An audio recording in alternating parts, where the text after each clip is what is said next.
Welcome, everyone. Tonight we have Beth, Stryker, and Omar Najati, the co-founders of Cluster. We also have Ali Asad, Cluster lead researcher and project manager of the project that they'll be presenting tonight in collaboration with Studio X and the Center for Spatial Research. Welcome. You can start. Shukran. Thank you very much. Should I start or you want to? Thank you everybody for joining us. We're very happy to be here in such an inspiring space and incredible creative energy. My name is Omar Najati and Beth Stryker. We come from Cairo. We are based in Cairo. Beth is from New York.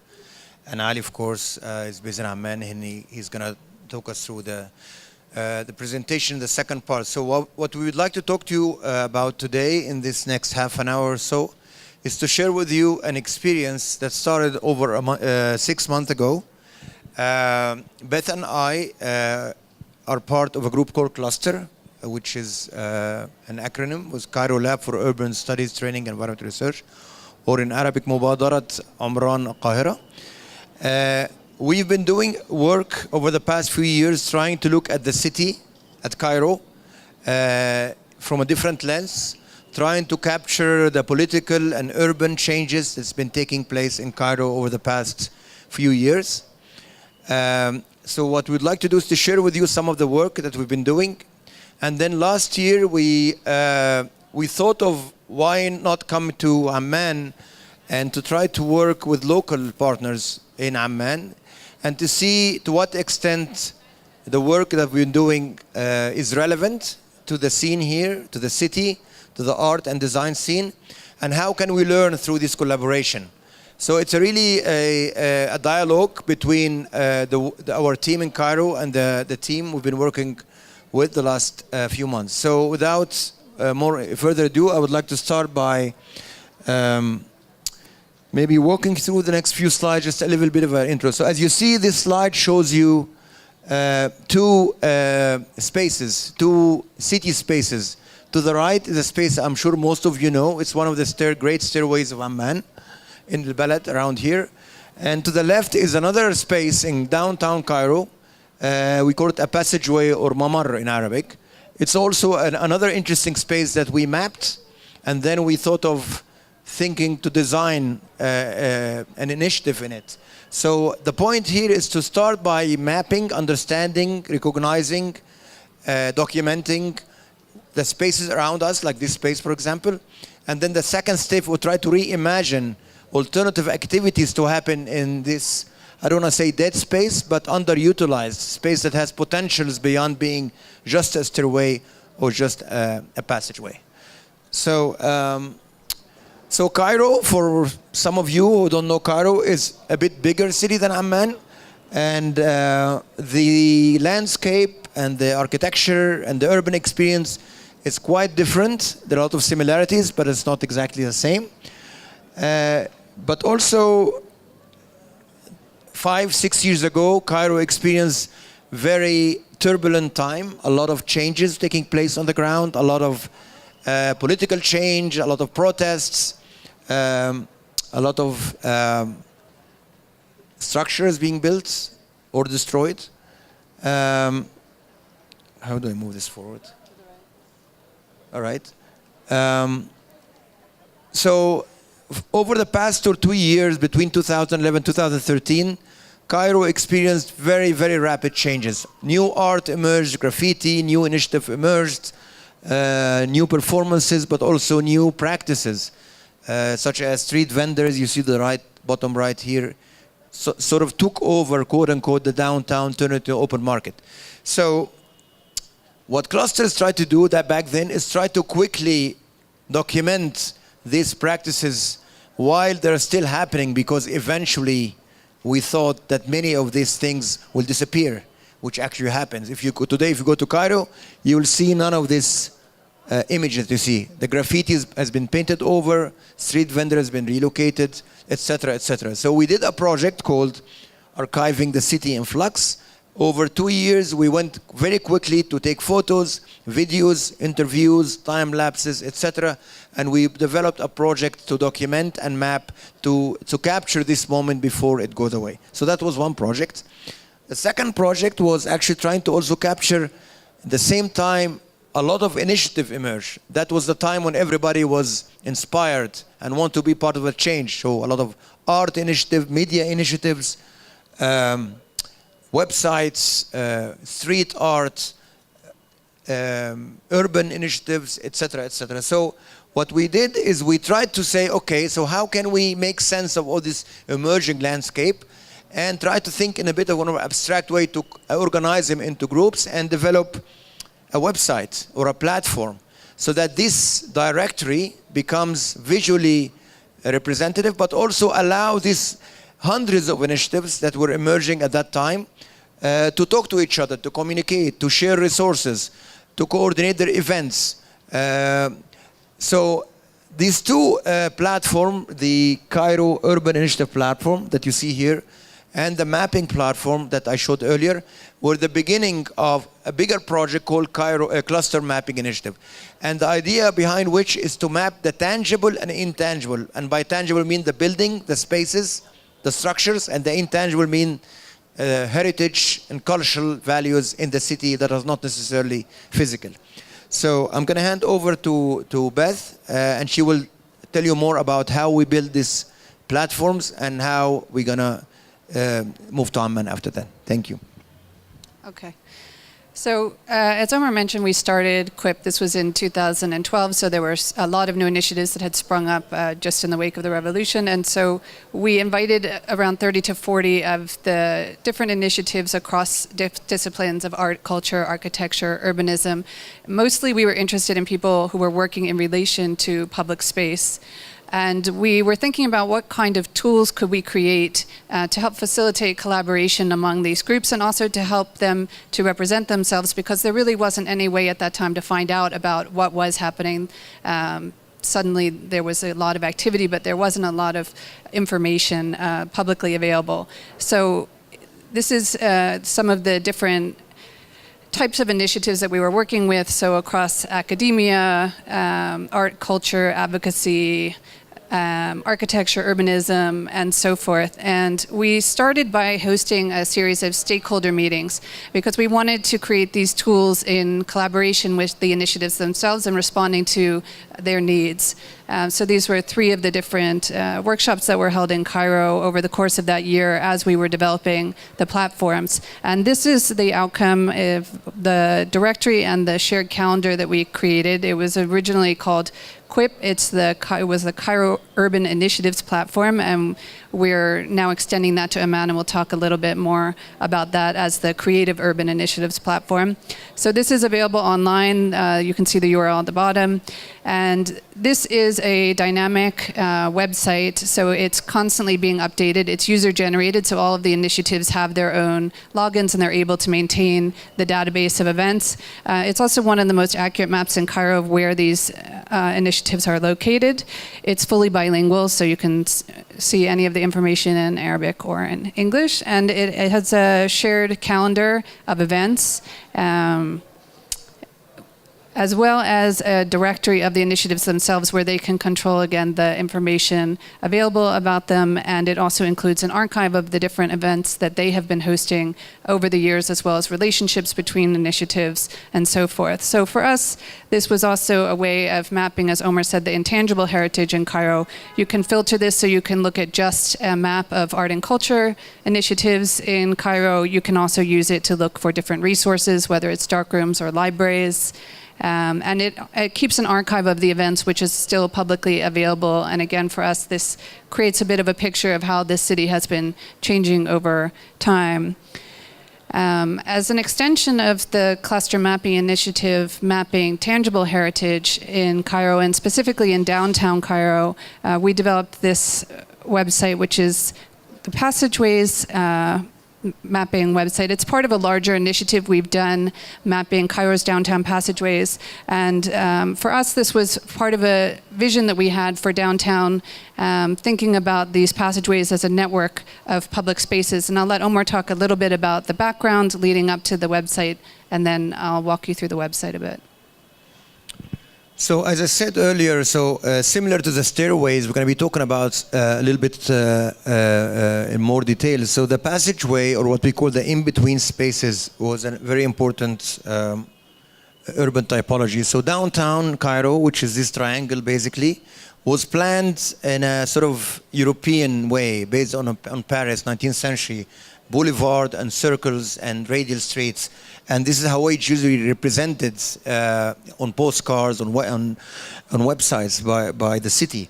But downtown Cairo could also be viewed as a network of back alleys and passageways and in-between spaces.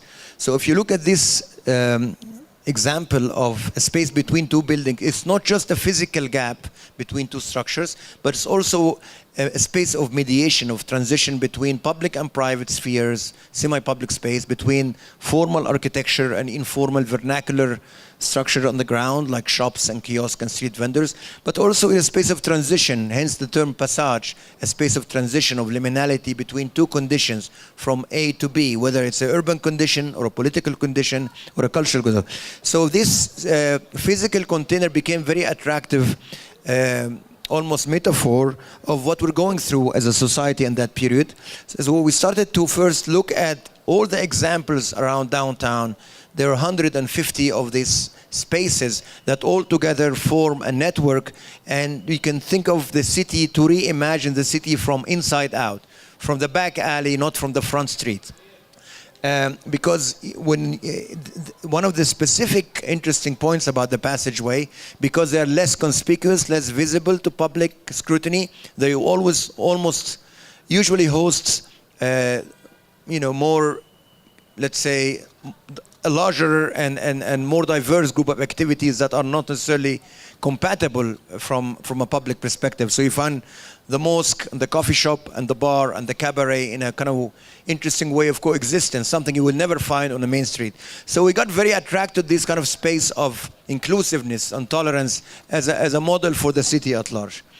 So we started to map, as you can see, it's a city block, and how this block evolved from over 100, 150 years from being one big block, and then was subdivided into smaller blocks with the passageway. And we started to look at the different activities and land uses, whether a barber shop or a grocery store or art spaces, etc., etc. And looking at the different types and different shapes, different forms, the way they evolved over time. These are seemingly technical information, but they're very important for us to understand how these spaces came about and how can we sort of imagine them to be more active spaces. So this is some of the websites that we developed. Beth, if you want to take it from here. Okay. So following what had been a couple of years of research, mapping the downtown passageways, we wanted to make this information publicly accessible. And so we developed this site. It's, again, part of clustermappinginitiative.org. And there you can go, and it includes a lot of the mapping of tangible heritage around the passageways. So everything from land use. We're also incorporating this with the QUIP site, so if there are initiatives along the passages, you can also click on them and go over to the QUIP website where you'll find all of the information about the initiatives themselves. There's a lot of information in terms of this being a dynamic website. As things change, we're able to update it, and all of the data is updated over time. Again, it's fully bilingual, and we're also mapping all of the heritage buildings. Some of this information wasn't publicly accessible before we developed this website. We have interviews with the stakeholders, and part of what we were interested in is creating this as a resource that might be used by people in policy, but also people who want to plan events in the passageways, that you're able to discover. There's the different genealogy Omar had mentioned. Some of them are actually fully public, some of them are privately owned. So there's a lot of data available through this website, but we also were interested in making it a bit more accessible to the general public. So we created this handbook, which is a guide to the downtown passageways as a walking tour, and it focuses more on points of interest along the passageways themselves. Again, we created this in Arabic and in English, and so it's a companion guide to the Downtown Passages website. And as Cluster, when we undertake this mapping and research, For us, it's really part of a larger trajectory where we're interested in how can we also intervene in these public spaces. So this is just a couple of quick examples of design projects and art and culture projects that we've done in the downtown passageways. This was an exhibition that we had done with the artist Hassan Khan. It was part of the Downtown Contemporary Arts Festival a couple of years ago, where we redeveloped a couple of spaces alongside the Codec Passageway in downtown Cairo. These spaces had not been utilized for 10 years at that point, and we designed this exhibition as a procession as you walk down the passage. So this is a sound and light installation, and it actually directly opens onto the passageway itself. And this is another example of one of our design interventions. This is the Codec Passage. Following the show with Hassan, we undertook the redesign of the passage itself. Again, this was working with the local community to find out what did they want to see in this public space, using their input to create a design brief. We did a community workshop inviting artists and architects from Denmark and from Egypt to work with us to help develop concepts, and then we redeveloped it as a sort of pedestrian public park, and this is during the opening of that passageway in 2015.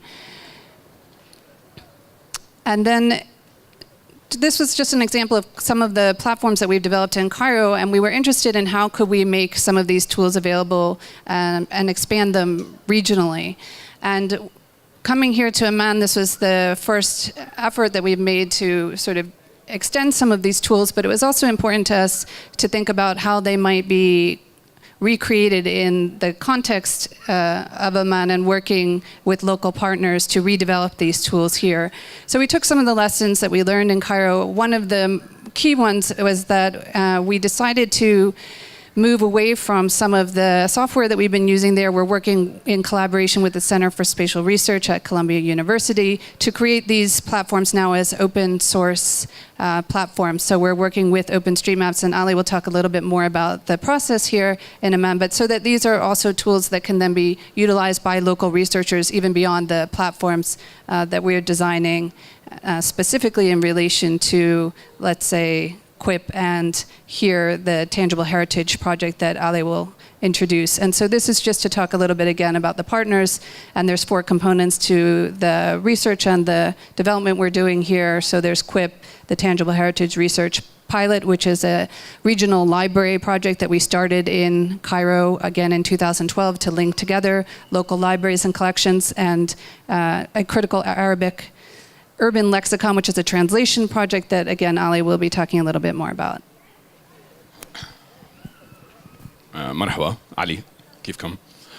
So basically, I'm going to try to kind of review some of the activities that we've undertaken as Cluster and as Studio X here in Amman, which try, as Beth mentioned, to capitalize on kind of 3 years of research and 3 years of practice and repractice and developing methodologies to see how we can apply it to a city like Amman. So we started off by creating a dialogue with a lot of local partners, a lot of local initiatives and individuals who have, over the course of the last decade, really tried to develop a cultural landscape in the city by mapping them out, by identifying them, but then also by trying to create social initiatives that somehow connect these spaces together.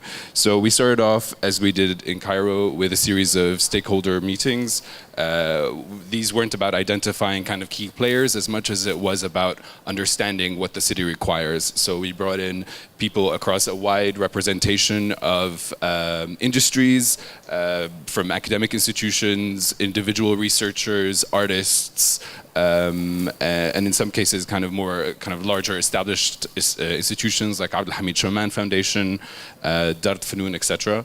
And we started to really try to gather as much information as we can about these initiatives. So I know this looks overwhelming. You're not meant to read any of this because it's mostly personal information about these initiatives. But the purpose of collecting this information is to try to really channel an understanding of the cultural landscape as it exists and what we can create as a platform to cater to it. So by gathering all that information, we were trying to establish, as I said, understanding, but maybe a way of redefining some of the categories that exist on the Creative Urban Initiatives platform Cairo to make it more suitable to the context of Amman. So, I mean, food culture is huge here. It's huge in Cairo. It should be huge there, but We decided, not so much. All right, well, food culture is big here, and there's been a surge of these kind of community development, food culture and design initiatives that have really spurred across the city. We have spaces like Namliye, like Taghmis, like Beit City. Like these are actually effective partners and players in the urban landscape. This is a screenshot of the beta version of the Creative Urban Initiatives platform, Amman. So effectively, we're launching this as a directory that will try to replicate some of the mechanisms of Quip Cairo, including detailed information about some of these initiatives, locating them, allowing them to create an archive of their events, etc. And we're effectively launching the beta version on Monday at the Columbia Global Centers. Sunday the 15th.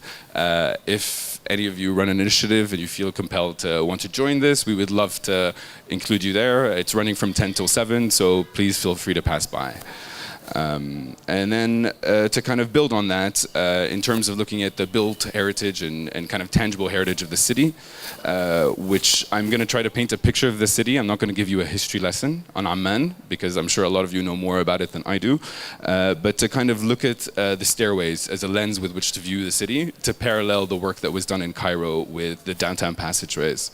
So Amman is a city that a lot of people think can be quite boring, lacks complexity, because less than 100 years ago, this is what the city looked like.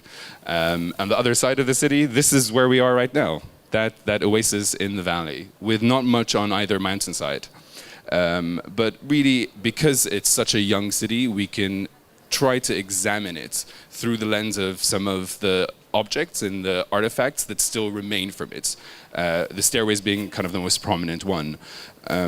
The screen's not very clear, but you can start to see some of the more established stairways that we're familiar with, like أدراج عمر بن الخطاب and شارع عمر بن الخطاب ودرج خرفان, درج نديم ملاح تبع دارة الفنون. These are all kind of elements that not only existed, but were established as part of the urban fabric as early as 1940. And then you get to 1953, which is obviously just after a kind of a point of cataclysmic growth in the city. But at this point, you have 19 established stairways. The stairways that still exist today that are dated and named to the families that they are associated with.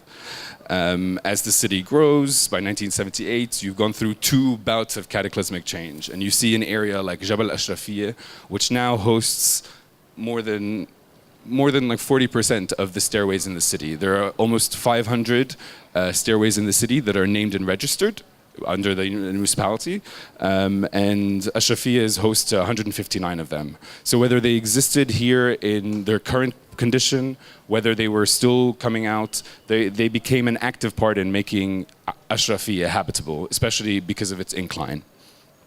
And then 1992, 2007, we start to see kind of an aerial of the city that resembles the city that we know today, with many of the stairways becoming so ingrained in the fabric of the city that we ignore them.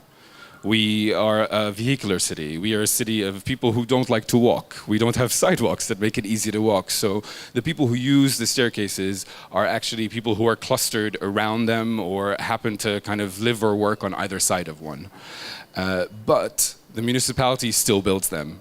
They are still very much an active part of the city, and they're built into the infrastructure of the city, even on the outskirts. This is towards Swaleh and Abu Nsayr, and they are still constructed as part of the early urban infrastructure of the city, which really makes them quite a unique typology and something that we should try to maybe interrogate a little bit more. So I'm going to briefly kind of talk through some frameworks. We initially started to look at the staircase as purely a connective device, but then further on to kind of see it as a kind of a condition in itself, this kind of slope central condition that connects plateaus, points of interest to the valleys. But to also try to build relationships between mountains, which we know in Amman doesn't really exist. So what if we try to reinvigorate these stairways? We started off by looking at different coding systems to try to develop these 3 conditions as kind of one cohesive ecosystem. to try to understand kind of field worksheets that could examine land use and heritage and all the components that were discussed in Cairo, but relevant to Amman context. So the stairway became the lens with which we're viewing the city, but also the lens with which the city was built. So you look at this is information that was gathered from the municipality of Amman, which shows more than 500 stairways. We tried to develop an index of these stairways, which both georeferences them, so we have a coordinate system that allows us to identify them, to transliterate their names, so we have their names completely sorted, and to collect basic information about their condition, photographic documentation of them that dates only back to the beginning of this year. And then we use that to identify specific zones of intervention. And then to try to learn from what the municipality had as an ambition for the stairways. This is part of a tender that was set out to rehabilitate the stairways, in which they kind of identified 3 different typologies, one which was more residential, one which was more kind of commercial, and one which lies within a heritage zone as they identify it very loosely. And so we tried to look at the material transformation that they were considering as a way for us to understand the significance of each stairway individually. The process, as they mentioned in Cairo, is an evolving one. So the spreadsheet that you see at the top is from May, and then leading up to October, the amount of the kind of information that we've collected has evolved and changed quite radically. And then this is an indication of some of the process that we are currently employing, which we developed back in July, which looks at this stairway not just in isolation and not necessarily as part of this kind of wider section that spans across mountains, but as a series of ecosystems, a series of interconnected spaces, a trail that leads across from one site to the next, a way of really understanding how people use the city and how they would explore it as a pedestrian, to really understand how these stairways have informed the initiatives and the people and the social constructs around them and how they are informed by them. This is part of kind of a scheduling that we did to kind of look at each of these and to try to develop beyond kind of the points of interest in the stairs, but to try to map out heritage elements, to try to understand what constitutes heritage in Amman. What is heritage in a city that's less than 100 years old? Well, it's not. I take that back. It's more than that. It's more than that. I'm sorry. Now it's stuck. I'm pointing there. It's there. All right. So obviously, kind of these are frameworks. So it's just a kind of a way of looking at a list to try to develop understanding, and then obviously going in and focusing on the stairway itself. So a critical part of what we're doing as well is we're trying to create a base map for Amman, a base map that doesn't necessarily exist, that's open and open to the public. So we've been using OpenStreetMap, which is an open source, non-proprietary tool. It allows any user from anywhere around the world to trace over aerial photographs and to try to create maps of spaces that don't exist. So the missing maps of Amman, which we identified as those 3 tabs, have been filled out by a team of interns and researchers and junior researchers over the past 3 months. And they've done over 20,000 single individual changes to the city and created 3 times as many nodes.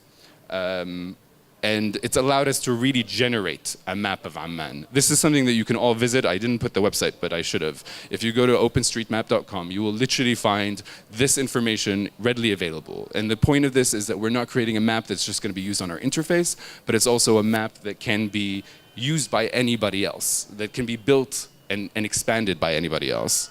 So we look at these zones that we've identified, and we work with our teams across Cairo and across New York. This was one of the workshops that we did with a research fellow at the Center for Spatial Research. He came and taught us some cool skills to use and to try to really adapt this platform.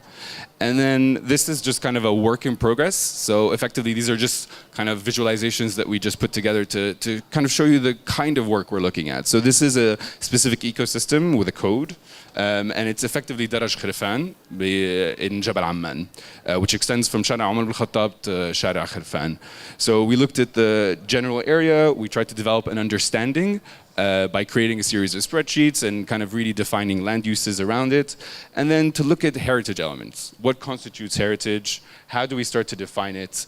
what happens when we actually start to document it? You start to develop whole streetscapes of elements. Elements that somehow, if they find their way on a platform or if they find their way into a research package, can be utilized by policymakers, can be utilized by researchers. It's about, the objective is to try to disseminate knowledge about the city through the city itself.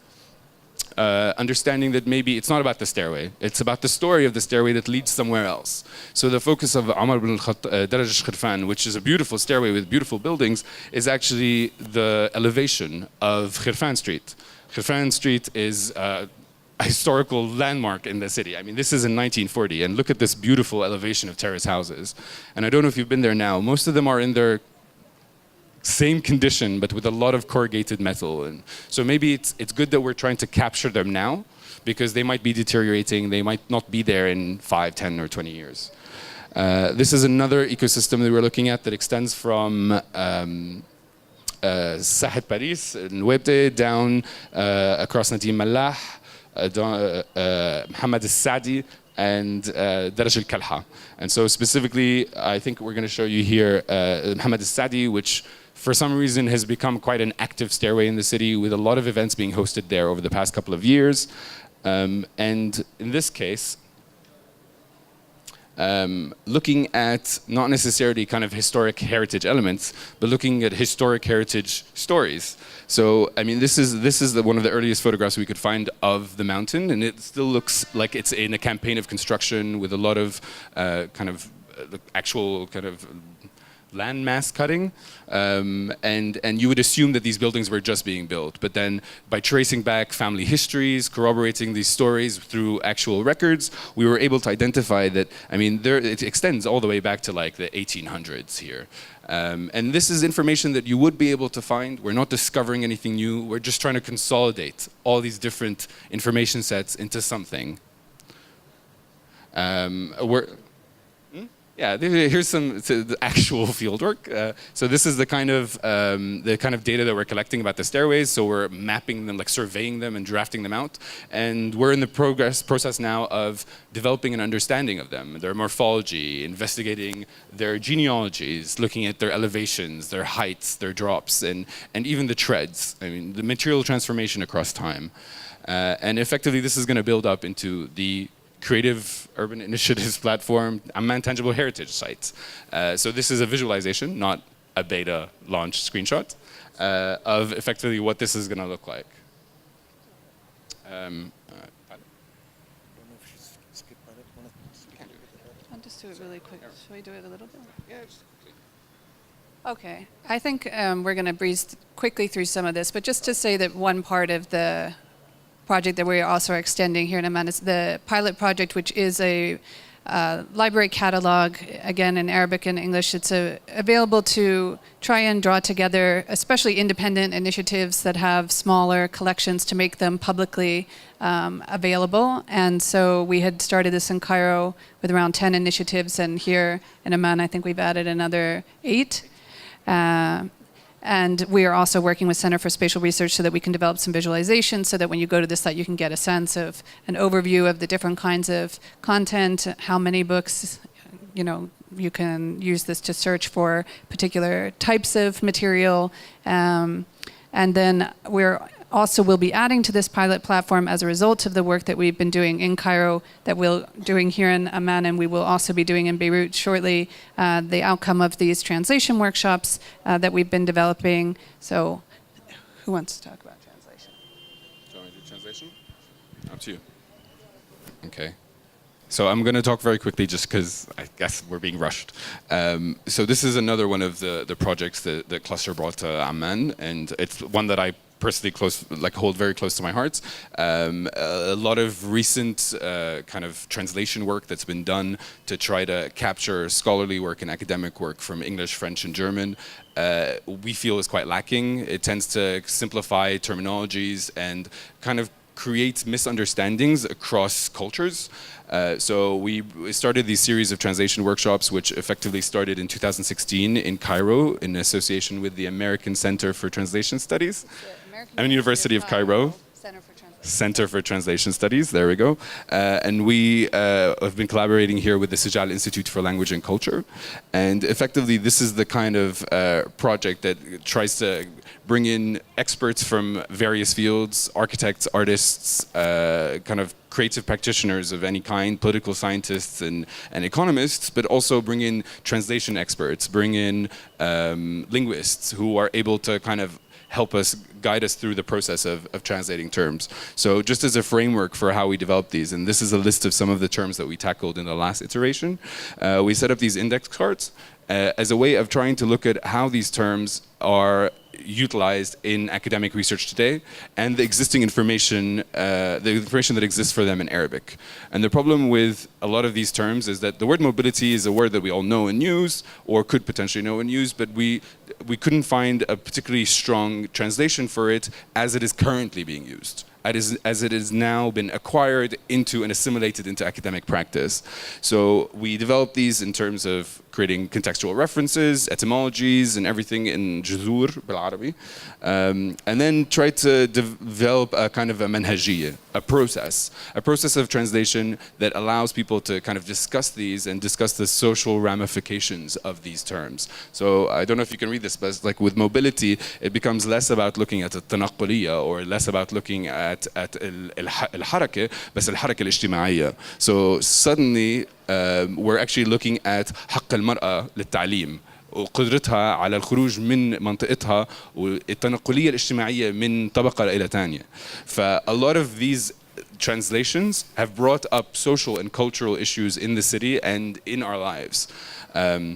So I'm going to just briefly go through a series of terms. Gentrification, the most prevalent translation for gentrification is تحسين عمراني, which effectively ignores all the negative aspects of the term. So we came up with تعديل عمراني ينتج عنه ثراوة أو إحلال طبقي أو اجتماعي. Informal settlement or a slum. A slum is actually being called حي قذر أو حي بائس أو حي متخلف وهو ليس ذلك. من خلال نقاش مع كثير من الناس توصلنا لحي شعبي خارج التنظيم، أي حي غير منظم أو خارج تنظيم المدينة أو الأمانة، ولكن عنده ضمن نطاقه وضمن سياقه في لوجيك، في تحليل، في تفكير، في إبداع. متروبوليتان نستخدم كلنا متروبولي، توصلنا لتجمع حضري, it's not revolutionary, but also kind of more kind of critical terms, territoriality. These are terms that extend from social sciences. عم نحكي عن علم behavior, الحيوان, animal behavioral sciences, but really contextualized within the urban sphere. So ترسيم نطاق السيادة أو ترسيم أو نطاق السيادة. And then what we're doing now is we're establishing a relationship between these terms within their present context and the work that we've done, and created them into a series of levels, a hierarchy. Do you want to do it? All right, a hierarchy which allows us to potentially create this into a product that we can visualize and digitize and put on a website. So yeah. And effectively, we're also you're all welcome to attend the next iteration, which will be taking place as part of Amman Design Week on Saturday, the 14th at 10 at the Sijal Institute. So just to conclude, I think we've been trying to share with you the process of critical mapping, which is very different from map drawing. So I think the translation of mapping is not رسم الخرائط أو ترسيم الخرائط, but mostly critical documentation. So we're looking at spaces, we're looking at terms, we're looking at heritage element, not just to document them, but also to critically question their meaning. So if you're looking at Cairo and Amman, you're looking for parallels, but also you're looking for difference in specific characteristics. So we can sort of steer away from the essentialized element of the Arab city, of the Islamic city as one essential element, but every city has its own history, it has its own topographic element, has its own social structure. So in doing so, whether we're looking at terms or looking at cities and spaces, we're trying to use these mapping tools as a way to critically investigate ways to intervene, the sort of creative interventions, but also to bring together these resources and make them available to the larger public. So now we're in a stage, having done a lot of work in Cairo, and we're in the process of developing this tool in Amman. Our next step will be Beirut, inshallah, where we're going to starting our first workshop in November. And hope October, so this end of October, and hopefully next year we'll also be looking at expanding into other spaces in the city. Thank you very much for staying and listening to us, and we're open to questions. Thank you. Thank you. Any questions? Yeah. I think I have plenty of questions because I'm currently working on a project as my graduation project of mapping Amman, but it's more of a personal journey. Like I came back to Jordan to discover the own identity that of whatever Amman is, and finding some difficulties of defining districts in Amman, like where does downtown start and where it ends, and about like Jabal al-Wayd and all of these things. So I'm just curious, like, did you ever try to define districts in Amman? It's a very good question. Thank you for that question. It is difficult to define that line. That boundary is difficult to define because the municipality doesn't define it. And yet somehow at the beginning of a street, some place could be Webden, some place could be downtown. So we appreciate that, but we're trying to adhere as much as we can to a very specific set of coordinates and shape files, like GIS kind of mapping shape files that we acquired from the municipality. Okay, you're very lucky to get your hands on this information, because like I've been going through difficult times to get a damn appointment. I'm telling you, there. it's not, none of the stuff that you've seen here is easy. Yeah, exactly. Like that was gonna be my second question, because I've been chasing my tail, I guess, for the past 6 months for like collecting this kind of information, and also like collecting information about the historical places, the houses in Amman that are abandoned and stuff like that. So I'm really curious, like how did you come up to get this kind of information? Because you made it sound not easy, but like accessible. So okay, well, I think this is a point that Omar asked me to stress before we started this talk. What you see here is the most visible part of a collaboration of 3 different teams in 3 different cities, and a lot of asking and begging for information, a lot of purchasing information, and a lot of running around and getting it ourselves. And I think, especially when it comes to maps and map making and cartography, what we were talking about before, the reason we went for OSM, which is an open source kind of tool, is because we could start to generate this information and somehow allow other people, such as yourself, other individuals, to capitalize on it after we're done. And even during. I mean, it's all available online. You can extract as much of it as you want. Yeah, there is a certain, I mean, this is something, there's a hypersensitivity here when it comes to information. It's difficult to obtain, but if you really want to do it, you can do it yourself. One last question, I swear. But did you just, like, I noticed that you just focused on East Amman or like downtown Amman. So are you thinking of expanding to western areas? Because I mean, most of the maps of all the stairs, like I know that you've spoken about Swaleh, but like most of the maps that you've showcased right now were mostly focused about western Amman. That's a very good question as well. Thank you. I think this is something that I also try to stress. I'm gonna jump. Okay. So the examples that we gave you were of Jabal Amman and Jabal al-Wayd.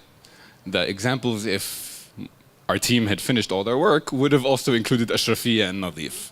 Okay, so if you notice here, there are more streets and more stairways attempting to be investigated in Jabal Nadif, Jabal Akhtar. And in fact, the data sets that we are tackling involve the relationship across mountainsides.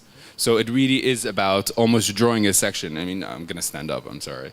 But like, if you look at the stairways that were selected in Hayy al-Muhajirin, they're the ones that immediately relate to Ras al-Ain and to relate to Al-Akhdar and Nadif. And it's always about finding this relationship that extends from one condition down and back up again. Because this relationship is what is part of our objective, trying to make this city more understandable, more legible for the everyday citizen. No, Can I Can I just say something about the definition of the districts? Because I think this is something that's not only specific to Amman.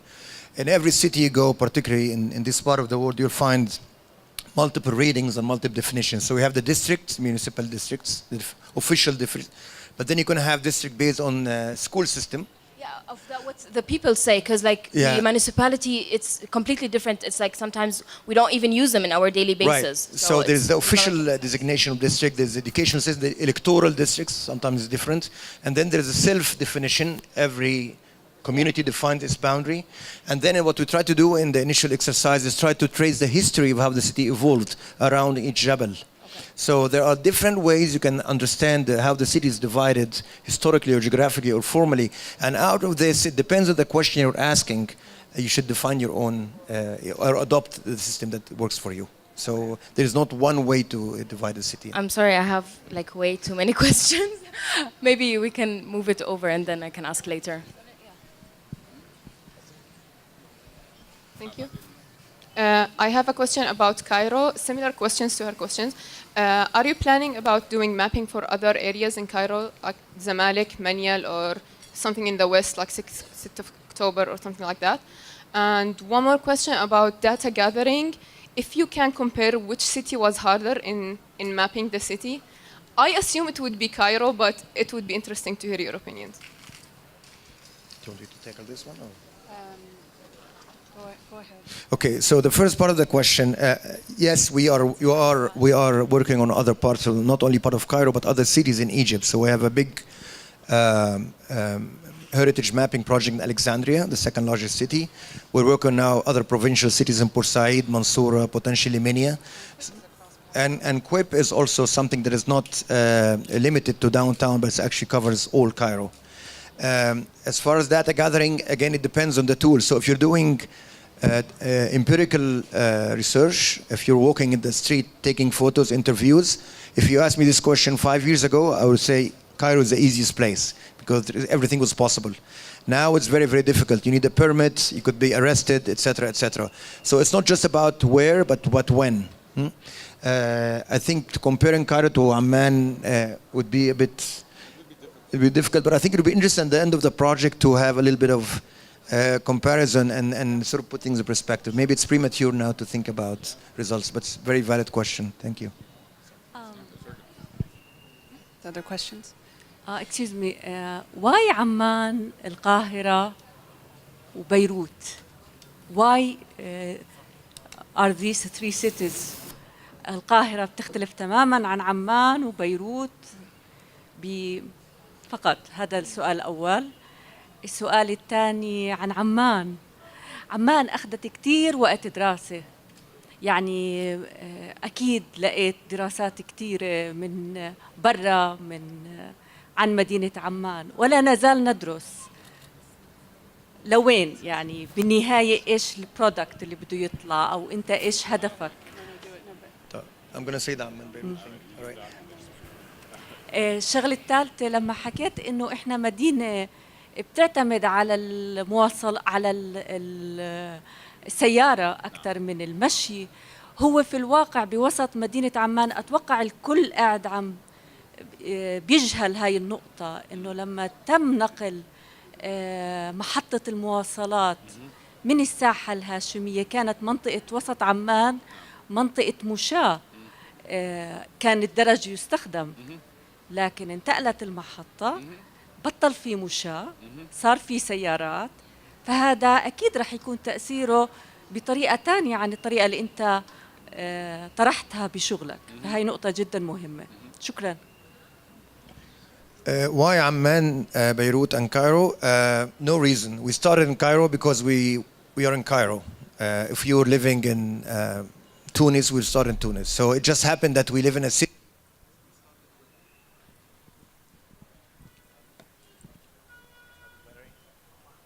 That means that our time is out. So we started with the city, with our own backyard, the city that we know best.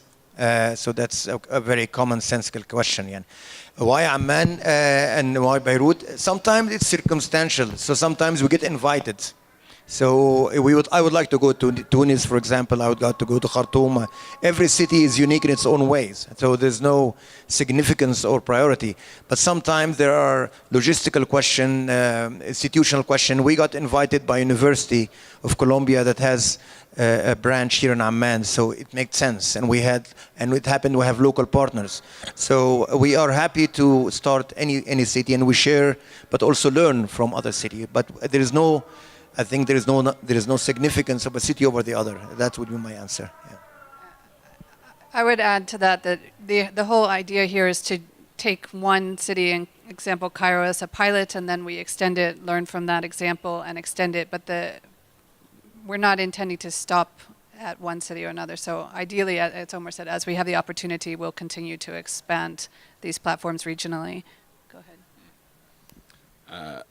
أنا حجاوبك بالعربي بس عشان حسيت إنه سؤالك كتير حلو، وإجمالاً إحنا اللي عم نحاول نخلقه واللي عم نحاول نتوصل له مش شيء جديد ومش شيء يعني ما عم نرجع نكتشف الذرة، عم ناخذ معلومات موجودة ودراسات موجودة لأي هدف، لنفهم واقعنا، لنفهم بيئتنا، تحضرنا. يعني عمان مدينة لاجئين ومهاجرين، بس إنه بنفكر فيها عمان بتاريخها القصير تبلورت بطريقة يعني عن جد ما إلها مثيل بمدينة عربية تانية أو حتى بموقع تاني. فهدفنا إحنا كمهندسين عمارة وكأوربانيست، يعني كدارسين علم العمران، علم التحضر، جزء من الترانسليشن ورك شوب هاي الكلمة كمان، إنه نفهم بيئتنا ومن خلالها نفهم استخداماتنا للبيئة. وحتى لما تحكي عن الاستخدامات معك حق 100%. الدرج ما عم بيستخدم عشان يمكن كانت المنطقة للمشاة وصارت منطقة للسيارات. هذا جزء من واقع ومن تاريخ المدينة. هذا الشيء موثق بمحل بس فينا كلنا نوصله، بنعرف كلنا نوصله. يعني I think one of the things we're developing as well is a critical reading list for Amman. Yani when we started the project 6 months ago, we had a reading list that had 5 books and 6 articles. Now it spans 60 or 70. Now we've tried to gather as much information. معلومات موجودة بس فيك تلاقيها في مكاتب تلاقيها فيها. يعني هدفنا انه نوصل لنتيجة انه كل هاي المعلومات موجودة لعامة الشعب ونقدر احنا نفهم منها. شكرا. في نقطة بس برضو بالعربي، يعني الدراسة المقارنة ليها مهمة، لأنها بتخلينا الحاجات اللي بنعتبرها انها مسلمات بنفكر فيها تاني. يعني سواء بنتكلم على مدن او بنتكلم على مصطلحات. يعني لفظ public space في عالمنا العربي له 5 ترجمات: المساحة العامة والفراغ العام والحيز العام إلخ. فلما يعني when we translate a term in a different context, when we look at the different cities to address the same question, then we challenge the taken for granted. And we really think critically about what we think is very unique, that our city is unique, is the best, or etc. etc. So looking comparatively is in itself has a value, whether you're looking at Cairo and Amman, or looking at Irbid and Alexandria, or looking at any other settlements. So I think there is something about comparison to me as an analytical tool that is very, very useful and critical. Yeah. One more question. Hello, I have a question for Beth Stryker, yes. I guess you were the curator of Audat at Columbia International exhibition. The Sites of Return exhibition, you mean? Yeah. In Ramallah? Yeah. I would like to hear from you briefly if you found any similarities between Ramallah and Amman.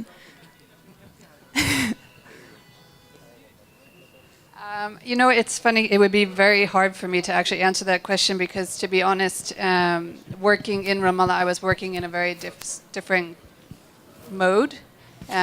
In other words, I was invited there to work as a curator on an exhibition that was addressing questions of public space, but very specifically through art and culture and these interventions, and we worked with very specific sites. So I did not, for example, do any of the extended research or mapping, so I have very, very different encounter and a much shorter encounter. So I would be really reluctant to try and draw comparisons between the cities. To be perfectly honest with you,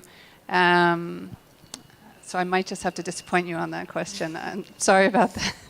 I mean, it was just a very different experience. So I didn't have the opportunity here. I think we are doing comparative work, but that wasn't my encounter with Ramallah, for better or for worse. Thank you so much. That's some great research and great work. And we wish we could ask you 1,000 more questions, but I think time's up.